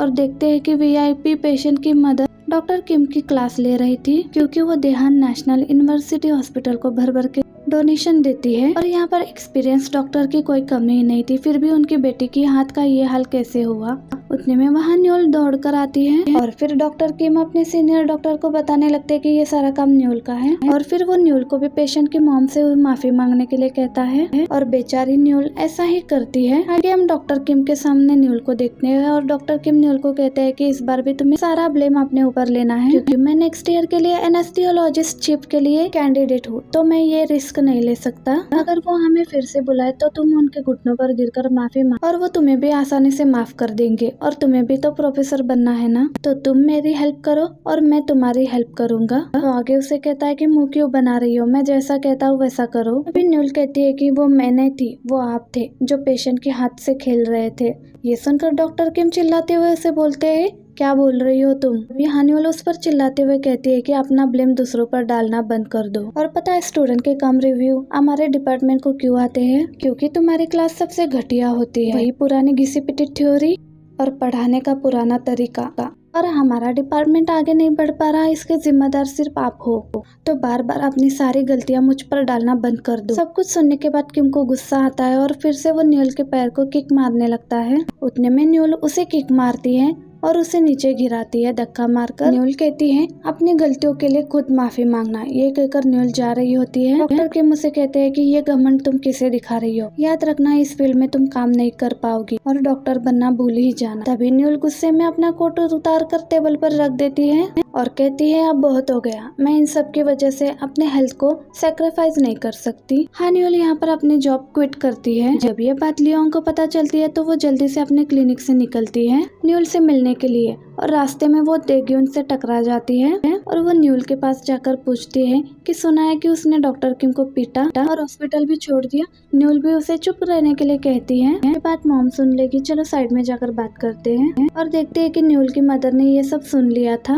और आगे हम न्यूल की मदर को बहुत गुस्से में देखते हैं। वो न्यूल पर चिल्लाती है और कहती है कि तुम्हें डॉक्टर बनाने के लिए मैंने क्या कुछ नहीं किया, अपना सब कुछ बेचकर यहाँ पर आ गई सिर्फ तुम्हें पढ़ाने के लिए और तुमने हॉस्पिटल छोड़ दिया। उसी दौरान हम जंगवुक को वहाँ से जाते हुए देखते हैं। वो भी उनकी आवाजें सुनता है और वहाँ पर रुक जाता है उनकी बातें सुनने के लिए। यहाँ पर न्यूल जॉब छोड़ने का कारण बता रही होती है। सारा दिन काम करती रहती है और उसे आराम करने का बिल्कुल भी टाइम नहीं मिलता। बस उसे कुछ टाइम चाहिए अपने आप पर ध्यान देने के लिए। लेकिन न्यूल की मदर गुस्से में आ जाती है क्योंकि उनके पास इतना टाइम नहीं है कि वो नेक्स्ट ईयर प्रोफेसर बनने का वेट करे। कहते हैं कि मैंने भी बहुत मेहनत की है, दिन रात को एक कर दिया, कुछ बेचकर यहाँ पर आ गई और तुम्हें और टाइम चाहिए। क्या तुम जानती हो कि तुम्हारे पीछे मैं कितना मेहनत करती हूँ? न्यूल रोने लगती है और चिल्लाकर कहने लगती है कि क्या पता है आपको मेरे बारे में, स्कूल के टाइम पे भी मैं 17-17 घंटे पढ़ा करती थी, इसी वजह से मैं सक्सेस के मोड़ पर भी खड़ी हूँ। लेकिन इन सब का क्या फायदा, इसके बावजूद भी मुझे बेइज्जत किया जाता है और जो गलती मैंने की ही नहीं उसका सारा ब्लेम मुझ पर डाल दिया जाता है।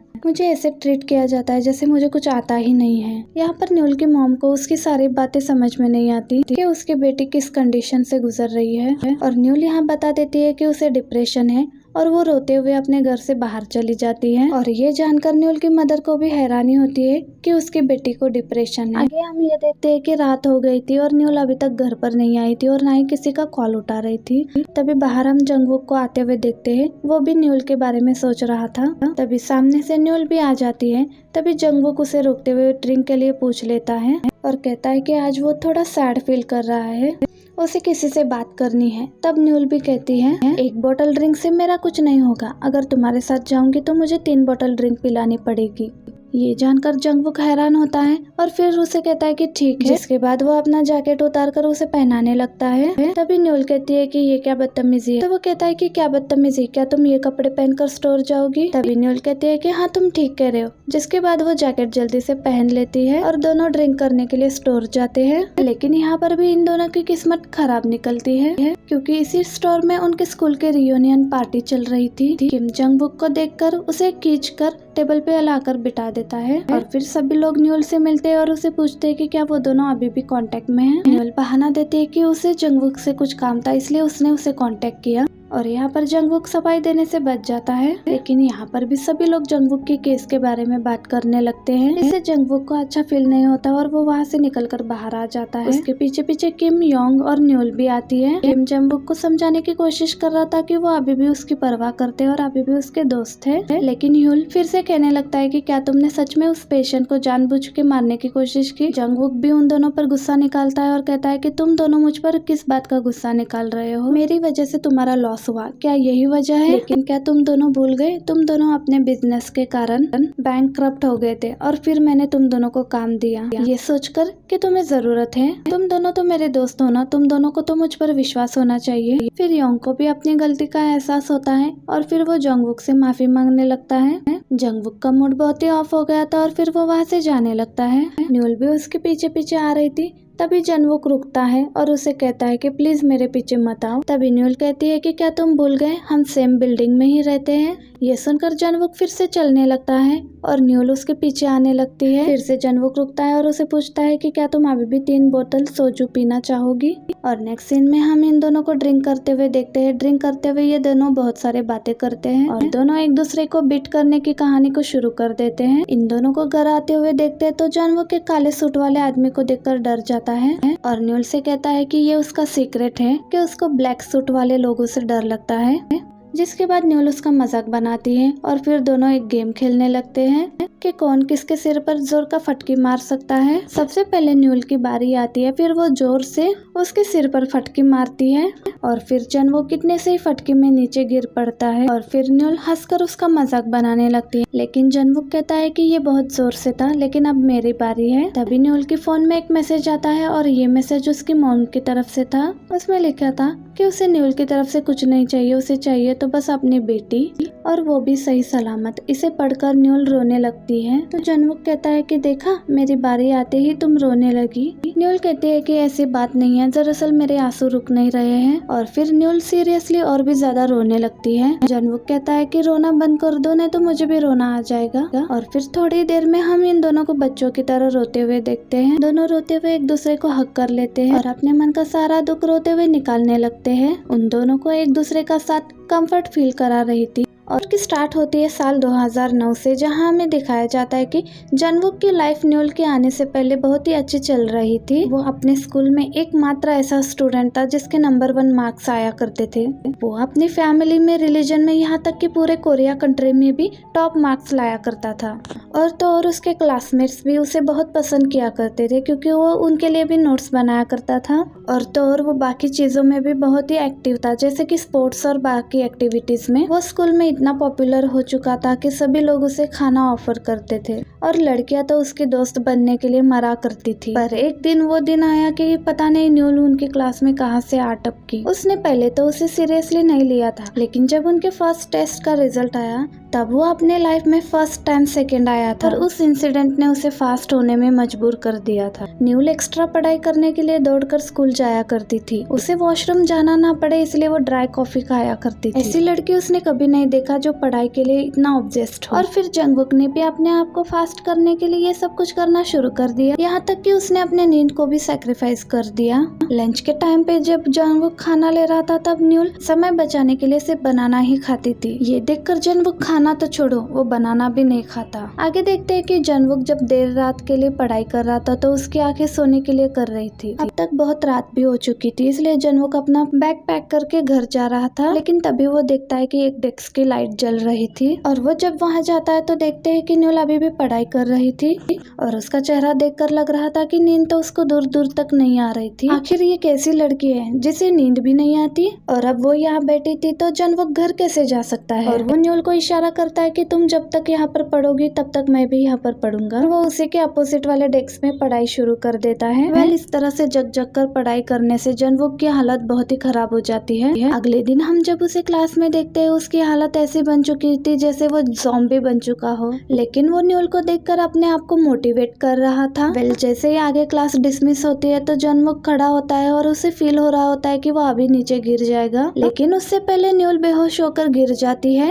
और उसके तुरंत सेकंड बाद जनवुक भी चक्कर खाकर नीचे गिर पड़ता है, लेकिन अभी भी उसे इसी बात का दुख था कि वो बेहोश होने पर भी सेकंड नंबर पर आया। आगे जब स्कूल के रेस्टरूम में इन दोनों की आंखें खुलती है तो ये दोनों एक दूसरे को देखते हैं और जनवुक उसे पूछता है कि क्या तुम ठीक हो। जनवुक उससे अच्छी अच्छी बातें करने लगता है, लेकिन न्यूल उसकी तरफ देखती है, फिर सीधा देखती है और अपने ब्लैंकेट से हाथ निकालते हुए एक छोटी सी नोटबुक निकालती है जिसमें उसने छोटे छोटे नोट्स बना कर रखे थे, जब भी ऐसी नौबत आए तो वो लेटे लेटे पढ़ाई कर सके। और ये देखकर तो जनवुक की लग जाती है ये आखिर है कैसी लड़की की बीमार होने पर भी पढ़ रही है। पहले अब जनवुक उसे इग्नोर करके दूसरी साइड फेस करके सो जाता है। कुछ समय के बाद वो उठ जाता है, तब वो देखता है कि न्यूल यहाँ पर नहीं है। तभी उनके टीचर्स उसे यहाँ देखने के लिए चले आते हैं और वो उसे पूछते हैं कि क्या तुम ठीक हो, और जनवुक उनसे पूछता है कि न्यूल कहाँ पर है। वो बताते हैं कि वो तो अपनी इंटेंसिव क्लास लेने के लिए चली गई है।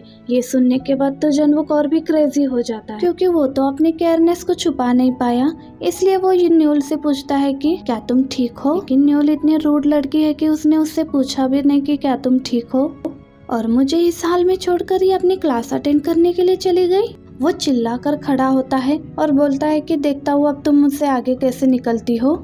इसी के साथ हम प्रेजेंट में पहुँचते हैं, जहाँ पर सुबह हो चुकी थी और जनवुक को लास्ट नाइट वाली सब बातें याद आती है कि रात को पीकर उन दोनों ने कितना हल्ला मचाया था, जिस वजह से उन दोनों को एम्बेरस फील हो रहा था और वो दोनों एक दूसरे को फेस कैसे करे। और जैसा सोचा था वैसा ही होता। जब जनवुक नीचे आ रहा था तो न्यूल उसे देखकर ट्रक के पीछे छुप जाती है, लेकिन ट्रक भी ज्यादा देर तक कहाँ रुकने वाला था। वो तो अपना सामान लेकर वहाँ से चला जाता है और न्यूल सामने खड़ी रह जाती है और वो अपना सर झुकाते हुए जनवुक को हेलो करने लगती है। जनवुक भी उसे कहता है कि बहुत दिन हो चुके तुमसे मिला नहीं। तो न्यूल कहती है कि कल रात को हमने साथ में ड्रिंक किया था। उसके बाद वो दोनों ही एक दूसरे को कहते हैं कि कल रात जो कुछ भी हुआ हम दोनों नशे में थे। उन दोनों ने जो भी हरकत की उस बात को यही रोक देंगे। लोग अक्सर जब नशे में होते हैं तो ऐसी गलतियाँ होती रहती है। अब दोनों एक दूसरे से कहते हैं कि हम दोनों एक दूसरे के सामने से गेट आउट हो जाते हैं। आगे न्यूल जब घर पर आती है तो उसकी मॉम उसके सामने बैठी हुई थी। तभी उसका छोटा भाई नामदा आता है और उसे कहता है कि मैंने सुना है कि तुम्हें डिप्रेशन है और कल तुम्हारी मॉम के साथ फाइट भी हुई थी। देखो मैं भी जॉबलेस हूँ पर मुझे डिप्रेशन नहीं है और तुम भी जॉबलेस हो तो थोड़ा रेस्ट करो। तभी उसकी मॉम कहती है कि तुम उसके साथ ऐसा क्यों कह रहे हो। नामदा कहता है कि ये जरूरी है, हमें उसके साथ खुलकर बात करना चाहिए ताकि वो जल्दी से रिकवर कर सके और उसमें हमें भी उसकी हेल्प करना चाहिए। उसके बाद नामदा अपनी मॉम से पूछने लगता है कि आज रात को क्या स्पेशल बनने वाला है। वो देखता है कि आज रात को भी स्प्राउट बनने वाले हैं, तो वो अपनी मॉम को कुछ स्पेशल बनाने का ऑर्डर दे देता है। ये सुनकर उसकी मॉम पीछे से उसकी पिटाई करने के लिए चली जाती है और न्यूल भी अपने कमरे में चली आती है। थोड़ी देर बाद उसकी मॉम भी पीछे से आती है उसके लिए दवाई लेकर और वो न्यूल को बताती है कि उसके कमरे में से उन्हें दवाई मिली थी और अब उसका मेडिसिन लेने का टाइम हो चुका है। वो इमोशनल होती है तो न्यूल उनसे कहती है कि वो इमोशनल ना होए, वो मेडिसिन ले लेगी। और कुछ देर बाद न्यूल मार्केट से जब लौटती है तो ये लोग उसे सरप्राइज पार्टी देते हैं और इस पार्टी का नाम होता है डिप्रेशन पार्टी। न्यूल के अंकल यहाँ पर लगभग रोने वाले थे, लेकिन वो दोनों उसे जैसे तैसे करके चुप करा देते हैं और खाने के टेबल पर देखते हैं कि उन लोगों ने न्यूल का फेवरेट खाना बनाया था। सबसे बचने के बाद न्यूल जब अपने कमरे में आती है तो सोचती है कि ये लोग तो मेरे पीछे हाथ धोकर पड़े हैं। जिसके बाद वो ली होंग को कॉल लगाती है और पूछती है कि वो क्या कर रही है और वो कहते हैं कि वो तो बहुत बिजी है क्योंकि कुछ देर बाद उसे सर्जरी करने के लिए जाना है। तो न्यूल उसे पूछती है कि क्या वो फ्री होने के बाद उसके साथ बाहर जाएगी। इस पर लियो होंग बताती है कि उसकी तो नाइट शिफ्ट है इसलिए वो नहीं आ पाएगी और कहती है कि अगर तुम इतना ही बोर हो रही थी तो जॉब क्यों छोड़ दिया, अगर तुम कहो तो मैं प्रोफेसर से बात कर लूंगी। ये सुनते ही न्यूल कॉल कट कर देती है और दूसरी तरफ हम जनवुक को उसके वकील के साथ देखते हैं। नेक्स्ट वीक उसकी कोर्ट की हेयरिंग है, लेकिन उसको अभी तक ये नहीं पता चला कि उस बोतल पर उसके उंगलियों के निशान कैसे आए। यहाँ तक कि लॉयर्स ने उसके सारे एम्प्लॉयज से बात किया, लेकिन कुछ भी ऐसा नहीं निकला जिससे उसके केस में हेल्प हो सके। जनवुक को एक और बात बताते हैं कि डॉक्टर कांग अगले हियरिंग में उनके क्वेश्चनों का जवाब देने के लिए कोर्ट में हाजिर होंगे। ये सुनकर जनवुक को हैरानी होती है क्योंकि अचानक वो गवाही देने के लिए राजी क्यों हो गया। लॉयर भी कहते हैं कि आश्चर्य उनको भी हुआ जब उसने मना कर दिया और फिर अचानक से हाँ कर दिया। वैसे ही वो कोर्ट में आकर गवाही देता है और सारी चीजों को टेस्टिफाई करता है, तो ये जनवुक के लिए अच्छा ही होगा। आगे जब जनवुक और क्योंगमिन बाहर आते हैं तो क्योंगमिन उसे कहता है कि मैंने तो सोचा कि वो बुरा लड़का होगा, लेकिन शायद मैं उसके बारे में गलत था। भी कहता है कि मुझे भी ऐसा ही लग रहा है, लेकिन कहीं ना कहीं मुझे उसके ऊपर शक भी है। आगे हम डॉक्टर कांग को जंगवुक के अपार्टमेंट में चोरी छुपे घुसते हुए देखते हैं और उसे अंदर जाने का कोई रास्ता नहीं मिलता है, तो वो खिड़की तोड़कर दरवाजा अंदर से खोल लेता है और ये आवाज नीचे तक आती है। लेकिन वॉल्सन को लगता है कि उसकी कोई गलतफहमी है। वॉल्सन नामदा को कहती है कि ये ब्लैंकेट्स ऊपर रहने वाले लड़के को देकर आओ, लेकिन नामदा कहता है कि उसे ब्लैंकेट की क्या जरूरत है, वो गरीब थोड़ी है, वो तो एक डॉक्टर है ना, तो उसके पास सब कुछ होगा। लेकिन वॉल्सन उसे कहती है कि उसने सुना है कि वो बैंकक्रप्ट हो चुका है, उसकी थोड़ी बहुत हेल्प कर देनी चाहिए। लेकिन नामदे कहता है कि मैं नहीं जाने वाला। वॉल्सन उसे धमकी देती है कि उसके पॉकेट मनी से कुछ पैसे काट लेगी। ये सुनते के साथ ही नामदा ऊपर ब्लैंकेट देने के लिए आ जाता है। ऊपर आने के बाद वो देखता है कि दरवाजा खुला हुआ है, यहाँ तक खिड़की भी टूटी हुई है और जैसे ही वो अंदर आ जाता है तो पीछे से जंगवुक भी आ जाता है। वो उसे पूछता है कि वो यहाँ पर क्या कर रहा है। वो कहता है कि मैं तो यहाँ पर ब्लैंकेट देने के लिए आया था, लेकिन यहाँ पर आने के बाद देखा कि घर का दरवाजा खुला है और खिड़की भी टूटी हुई है। नेक्स्ट सीन में हम पुलिस वालों को देखते हैं, वो अपनी जांच करने लगते हैं और बताते हैं कि कोई भी सामान मिसिंग नहीं हुआ है। वो आगे की पता करने के लिए पास ही की सीसीटीवी फुटेज भी चेक करेंगे और वो उन्हें तुरंत इन्फॉर्म कर देंगे। इसके बाद पुलिस वहां से चली जाती है। इसके बाद वॉल्सन जंगवुक से कहती है कि आज रात वो उनके घर आकर सो जाए, क्योंकि खिड़की टूट चुकी थी जिससे बहुत ही ठंडी हवा अंदर आ सकती है। लेकिन जंगवुक उनको थैंक यू करते हुए इसके लिए मना कर देता है। वो कहता है कि मैं खिड़कियों में बड़े बड़े न्यूज़पेपर लगा दूंगा, उससे रात में कोई भी परेशानी नहीं होगी। इसके बाद वो लोग भी नीचे चले जाते हैं और जंगवुक सैड होकर कांच के टुकड़ों को उठाने लगता है। थोड़ी देर बाद न्यूल वहाँ पर आती है और कहती है कि मैंने सुना है कि तुम्हारे घर पर ऐसा कुछ हो गया है, इसलिए मैं यहाँ पर देखने आ गई। वैसे मेरी मॉम पूछ रही थी कि तुम यहाँ पर कैसे रहोगे, तुम हमारे घर चले आओ। जंगवुक कहता है कि नहीं, मैं यहाँ पर थोड़ी सोने वाला हूँ।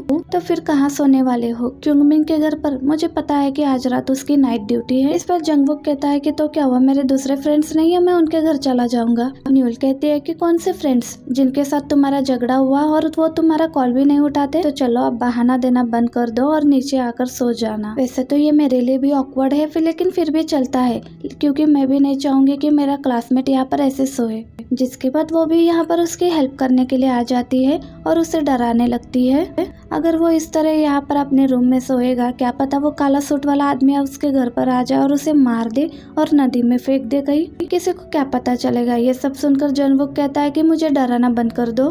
न्यूल भी उसे परेशान देखकर कहती है कि चिंता मत करो, सब कुछ जल्दी ठीक हो जाएगा, इसमें तुम्हारी कोई भी गलती नहीं है। और अगले ही सीन में जंगवुक को न्यूल की फैमिली के साथ डिनर करते हुए देखते हैं। वॉल्सन कहती है कि मुझे नहीं पता था कि तुम दोनों एक ही क्लास में पढ़ते थे, ये तो अच्छी बात है कि तुम दोनों एक दूसरे को अच्छी तरह से जानते हो। पर न्यूल कहती है कि ऐसा कुछ भी नहीं है, हम दोनों इतने भी क्लोज नहीं थे। जंगवुक भी कहता है कि हाँ ये सच बात है, तुम्हारे क्लोज आना भी कौन चाहता है। ये सुनकर वॉल्सन की मॉम अच्छे खाने के डिश को पीछे सरका लेती है। देखकर जंगवुक कहता है कि आप गलत समझ रही है, मैं इसकी वजह आपको अच्छे से समझाता हूँ। न्यूल के पास इतना टाइम नहीं था कि वो हमारे साथ बातचीत करे या हमारे साथ कहीं घूमने के लिए चले। ना ही स्कूल के अंदर और ना ही स्कूल के बाहर वो किसी से बात करती थी। यहाँ तक कि जब हम उसे तकबोके खाने के लिए बुलाते थे, वो बहाना करती थी कि इससे उससे एलर्जी है। ऐसा झूठ बोलकर वो अपनी पढ़ाई करती थी।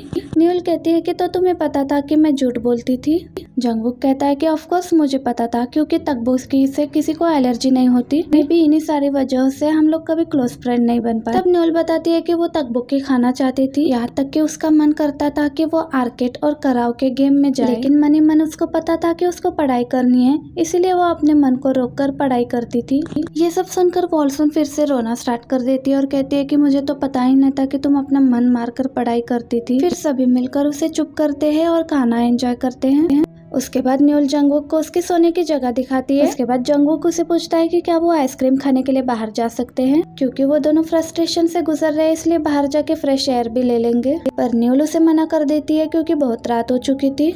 और जैसे ही न्यूल उसे गुड नाइट कहके अपने कमरे की तरफ जा रही थी, तो वो देखती है कि उसकी मॉम उसके दरवाजे पर थी। इससे पहले कि उसकी मॉम फिर से उसे परेशान कर दे, वो जंगवुक के पास आकर कहती है कि चलो आइसक्रीम खाने के लिए चलते हैं। अगले सीन में हम लियोंग को देखते हैं जो अपना काम खत्म कर लेती है और फिर न्यूल के बारे में सोचती है कि वो घर पर अकेली रहकर बोर हो रही होगी। काम की वजह से वो उसके साथ कहीं घूमने के लिए भी नहीं जा पा रही है, और जितना वो उसे जानती है उसे अपने आप को बिजी करना भी नहीं आता। तो क्यों ना इंटरनेट पर कोई आइडिया ढूंढ ले ताकि वो अपने आप को बिजी रख सके।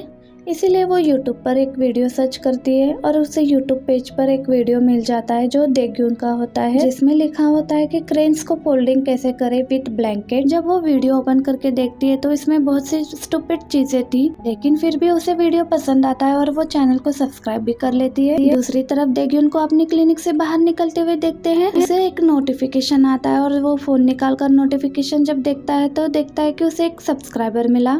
ये देखकर वो जोर से चिल्लाता है और उसके पास की सभी नर्स हैरान होकर उसे पूछती है कि क्या हुआ है, और वो कहता है कि उसे अपना पहला सब्सक्राइबर मिला है। दरअसल उसने पहले से यूट्यूब चैनल खोल के रखा है और वो सब फालतू है, और उसके 5 सब्सक्राइबर भी थे जो कि उसके जानकार के लोग ही थे, और ये पहला सब्सक्राइबर था जो कि बाहर का था। ये सुनकर बाकी लड़कियां उसे इग्नोर करके जाती है और वो प्रोफाइल खुलकर देखता है जिसमें सब्सक्राइबर का नाम था लिहोंग। वो एक्साइटेड होकर अपने सब्सक्राइबर के बारे में सोचते हुए निकलता है और उसके पास से ही हम लिहोंग को गुजरते हुए देखते हैं। दूसरी तरफ हम आन्युल और जंगवुक को आइसक्रीम खाते हुए देखते हैं, जहाँ पर जंगवुक कहता है कि उसे अच्छा फील हो रहा है कि वो अपने फ्रेंड के साथ बैठकर आइसक्रीम खा रहा है। उस पर न्यूल कहती है कि हम दोनों फ्रेंड्स नहीं हैं, हम दोनों बस नॉर्मल क्लासमेट्स हैं। तो वो कहता है कि इसमें डिफरेंस क्या है, चलो तुम अपना फ्रेंड नहीं मानना चाहती हो तो मत मानो। तभी हम उनके सामने से एम्बुलेंस को जाते हुए देखते हैं और ये देखकर न्यूल सैड हो जाती है। उसे अपने जॉब से बहुत ही प्यार था और अब वो जॉबलेस है। तो जंगवुक उसे अच्छा फील कराने के लिए कहता है कि वो जॉबलेस नहीं है,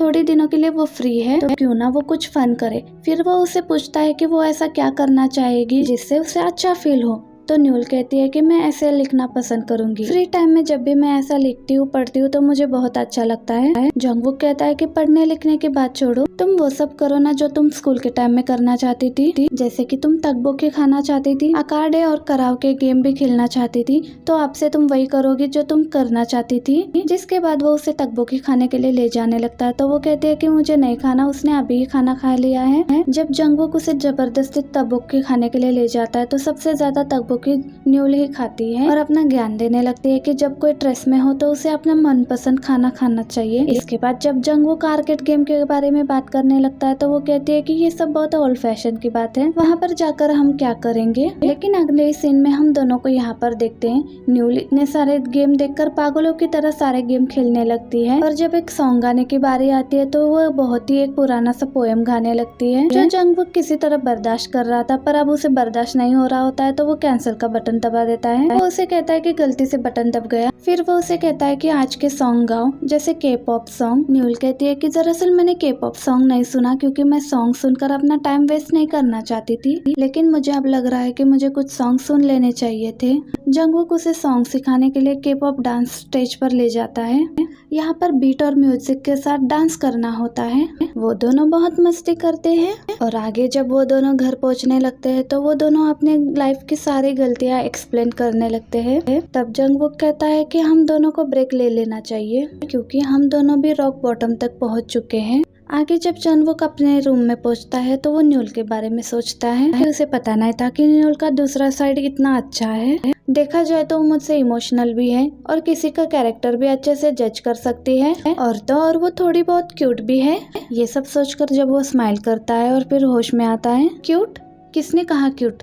लगता है मैं बीमार हो रहा हूँ इसलिए मैं ये सब बातें कर रहा हूँ। दूसरी तरफ न्यूल जंगवुक के बारे में सोचती है जैसा उसने पहले उसके बारे में सोचा था, वो वैसा बिल्कुल भी नहीं है। आज मैंने तकबोकी खाई और अपने मनपसंद गेम खेला, और जंगवुक की वो लाइन कि हम दोनों ब्रेक लेते हैं क्योंकि हम दोनों रॉक बॉटम तक पहुंच चुके हैं, ये तीनों वर्ड फालतू है लेकिन ये तीनों वर्ड उसे बहुत ही पीसफुल फील करवा रही है। अगली मॉर्निंग न्यूल जंगवुक की तरफ दौड़कर आती है और उसे अपना फोन दिखाती है और कहती है कि उन्होंने मेरा पेमेंट लो कर दिया है। प्रोफेसर ने रिपोर्ट दी कि मैं एक कॉन्ट्रैक्ट वर्कर थी, यानी कि मैं फुल टाइम एम्प्लॉय नहीं रही। ये सुनकर जंगवुक कहता है कि यानी कि उन्होंने तुम्हें बिना बताए कॉन्ट्रैक्ट वर्कर में शामिल कर दिया, ये तो उन्होंने बहुत ही बुरा किया, और इसलिए भी न्यूल को फुल पेमेंट नहीं मिल पा रही थी। वो गुस्सा होकर कहती है कि अभी जाकर बताऊंगी उसको मैं। जंगवुक उसका हाथ पकड़कर उसे कहता है कि मुझे पता है कि तुम गुस्सा हो, पर तुम फिर से ऐसा करोगी तो आगे तुम इस फील्ड में फिर से काम नहीं कर पाओगी, और तुम जानती हो ना इस फील्ड में बातें बहुत जल्दी फैलती है। और फिर न्यूल उसकी बात को समझते हुए कहती है कि तुम ठीक ही कह रहे हो। और फिर न्यूल अपने कोवर्कर्स को मिलने के लिए हॉस्पिटल आती है क्योंकि काउंटर वर्कर लिस्ट के नाम में उसके अलावा 2 और नाम भी थे। उनसे बात कर कर कहती है कि तुम दोनों के साथ भी बहुत बुरा हुआ, हम मिलकर कंप्लेंट करेंगे। वो दोनों कहते हैं कि हमें कोई कंप्लेंट नहीं करनी, हाँ हम नाराज जरूर है पर हम कर भी क्या सकते हैं। तुम्हारे लिए तो आसान होगा क्योंकि तुमने जॉब ऑलरेडी क्विट कर ली। हम दोनों ये रिस्क नहीं ले सकते। न्यूल, हमें ऐसे नहीं मिलना चाहिए। अगर प्रोफेसर ने हमें तुमसे बात करते हुए देख लिया तो पता नहीं वो हमें फिर से क्या पनिशमेंट देंगे। न्यूल उन दोनों को समझकर उन दोनों से माफी मांगने लगती है। यहाँ जंगवुक अपने रूम में सोते हुए न्यूल के बारे में सोच रहा था कि उसके पास तो उसका नंबर भी नहीं है। फिर सोचता है उसकी फैमिली को उसे थैंक्स कहना चाहिए। इस सीन में दिखाते हैं कि वो फ्रूट्स खरीद कर ले आता है और जैसे ही वो न्यूल के घर पे फ्रूट्स देने के लिए जा रहा था तो हम नामदा और उसकी मॉम को बात करते हुए देखते हैं। उन्हें भी जंगवुक के केस के बारे में पता चल गया था और जैसे लोग उसके बारे में बातें करने लगते हैं वो दोनों भी वैसे ही सोचने लगते हैं उसके बारे में। इस केस में शायद वही गिल्टी होगा, इसीलिए अब तक कुछ साबित नहीं कर पाया है। कहीं वो इन सब में न्यूल को भी ना घसीटे। वैसे ही वो आजकल डिप्रेशन में है और बाहर से जंगवुक ये सारी बातें सुन लेता है और पीछे से न्यूल भी आती है। न्यूल उसे बुलाती है। इससे पहले जंगवुक ऊपर चला जाता है और न्यूल सीधा उसके पास आती है और उसे अपने सिचुएशन के बारे में बताती है।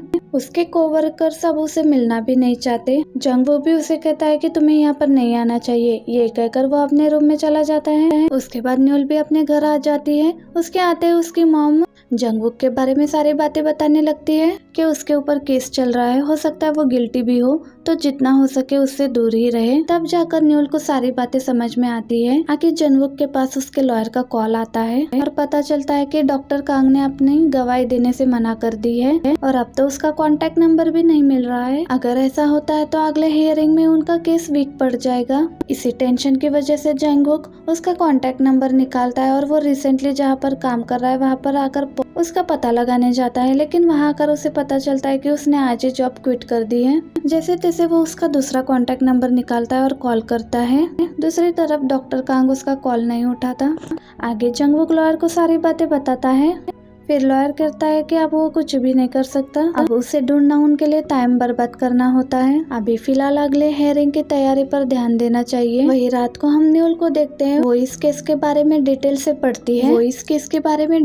पढ़ती है और सारी जानकारी निकालती है। अगले ही मॉर्निंग हेयरिंग की डेट होती है जहाँ पर जंगवुक उदास मन से तैयार होकर आकर बैठ जाता है और केस शुरू की जाती है जहाँ पर उस पर तरह तरह के एलिगेशंस लगाए जाते हैं। फिर से यहाँ पर जंगवुक का वकील अदालत से रिक्वेस्ट करता है कि उन्हें हियरिंग के लिए नेक्स्ट तारीख दे दी जाए। उन्होंने कोर्ट को बताया था कि अगले हियरिंग को डॉक्टर कांग को बयान देने के लिए पेश करेंगे। अचानक से डॉक्टर कांग अपनी बातों से मुकर गए और वो कोर्ट में नहीं आए, तो इस वजह से उन्हें केस को और पढ़ने के लिए थोड़ा वक्त दिया जाए। इससे पहले कि जज कोई भी फैसला सुना दे, यहाँ पर न्यूल आ जाती है और वो आकर जंगवुक के वकील को कागज दिखाने लगती है और फ्लैशबैक में दिखाते हैं कि रात भर जागकर न्यूल ने सिमिलर केस को ढूंढा जो कि उसे मिल गया, वो भी हमारे इंडिया से। इंडिया में भी ऐसा ही सेम केस हुआ था जो कि जंगवुक के केस से बिल्कुल सेम मैच खाता है। इन्हीं सभी सबूतों को लेकर वो जल्दी से कोर्ट पहुंची थी। जंगवुक का लॉयर उन पेपर्स को देखता है, उन एविडेंस को जज के सामने रखने जाता है, लेकिन तभी जज उन्हें अगली तारीख दे देते हैं। ये सुनकर न्यूल अपने मन में कहती है कि हर सीन मूवी की तरह नहीं होती, यहाँ पर सब एक साथ ही और बहुत ही जल्दी हो जाता है। आगे जब जंगवुक कोर्ट से बाहर आता है तो मीडिया की भीड़ उसके चारों तरफ थी, लेकिन उसी की साइड में वो न्यूल को देखता है। उतने में एक आदमी न्यूल को धक्का मारता है और वो नीचे गिर जाती है और वो आदमी वहाँ से भाग जाता है। जंगवुक दौड़ के उसके पास आता है और फिर न्यूल को उठाता है। फिर वो उसे जल्दी से मीडिया से दूर ले जाता है और देखते हैं कि न्यूल की हथेली में चोट लगी थी, इसलिए वो उसे अपने क्लिनिक ले आता है और देखते हैं कि सब कुछ बंद पड़ा हुआ है। पहले यहाँ पे इतनी भीड़ हुआ करती थी, जंगवुक को टाइम भी नहीं मिलता था, लेकिन आज उसका क्लिनिक बिल्कुल खाली पड़ा हुआ था। और इन सारी बातों को छोड़ते हुए वो न्यूल के हाथों पर मलहम पट्टी करने लगता है। वो न्यूल को थैंक यू करने लगता है कि वो कोर्ट पर आई। न्यूल भी उसे थैंक यू करने लगती है और कहती है उसे भी उसके लिए कुछ करना था और माफी भी मांगती है कि वो टाइम पर ये एविडेंस नहीं ला पाई। अगर वो ले आती तो शायद उन्हें अगली डेट नहीं मिली। तो न्यूल देखती है कि जंगवुक बहुत ही सैड है, तो उसे भी उसके लिए कुछ करना चाहिए। उसके बाद उसे कहती है कि क्यों ना आज रात भी हम पूरी रात जगे, उसके बाद हम अर्ली मॉर्निंग सनराइज देखने के लिए चलते हैं। जंगवुक भी कहता है कि अच्छा प्लान है और आगे हम इन दोनों को सी साइड पर देखते हैं। सुबह के 6 बज चुके थे, लेकिन अभी भी सनराइज नहीं हुआ था। जब वो वेदर को चेक करते हैं तो उन्हें पता चलता है कि आज मौसम वैसा ही रहेगा और बारिश आने के भी चांसेस हैं। न्यूल कहती है यहाँ पर आने के बाद भी हम लोग सनराइज नहीं देख पा रहे हैं। पर जंगकुक कहता है कि ये नज़ारा भी तो कितना प्यारा है, कम से कम हम दोनों मेमोरीज तो बना रहे हैं। इसके बाद जंगकुक अचानक न्यूल से उसका फोन नंबर मांगता है और न्यूल पूछती है किस लिए। जंगकुक कहता है मैं तुम्हारा क्लासमेट नहीं बनना चाहता, मैं तुम्हारा बेस्ट फ्रेंड बनना चाहता हूँ। दरअसल न्यूल भी मन ही मन उसका फोन नंबर चाहती थी, इसीलिए न्यूल कहती है कि अगर तुम चाहते हो तो मैं तुम्हें फोन नंबर दे देती हूँ। इसके बाद वो जंगकुक को मुस्कुराते हुए देखकर खुद भी मुस्कुराती है और सोचती है कि वो खुद कितना डिप्रेशन में है और फिर भी वो उसे कंफर्ट फील करवा रहा है। जब ये दोनों एक दूसरे को कंफर्ट फील करवा रहे थे और दूसरी तरफ हम बेड के नीचे एक पेंट को देखते हैं और अपार्टमेंट की लाइट जल रही थी, यानी कि डॉक्टर कांग फिर से वहाँ पर आया होगा और शायद जंगकुक के अपार्टमेंट में ऐसा कोई तो सबूत जरूर है जिसे ढूंढने के लिए उसे बार बार उसके अपार्टमेंट में आना पड़ रहा है। वेल आगे हम थोड़ा सा सीन और देखते हैं। साल 2009 में जब जंगकुक से बिना हालचाल पूछे अपने क्लास के लिए चली गई थी, पर उसके लिए न्यूल ने एक नोट लिखा था कि तुम्हें स्ट्रांग रहने की जरूरत है, जल्दी सब कुछ ठीक हो जाएगा। तभी उसने बाहर एक लेडी की आवाज़ सुनी, उनके टीचर पर चिल्ला रही थी और ये जंगकुक की मदर होगी, जो कह रही थी कि अचानक उसे क्या हो गया, उसके नंबर्स भी कम आ रहे हैं, वो ऐसे बेहोश होकर गिर रहा है, मैं आपसे बहुत ही डिसअपॉइंटेड हूँ। ये देखकर न्यूल को समझ आता है कि उसके पेरेंट्स कितने स्ट्रिक्ट हैं। तभी पीछे से न्यूल की मॉम आ जाती हैं, जो इसे इस तरह से देखकर परेशान हो जाती हैं और उसे अच्छा खाना खिलाने के लिए उसे अपने साथ लेकर जाती है। तभी वो नोट न्यूल के हाथ से गिर जाती है, जो वो जंगकुक को नहीं दे पाई।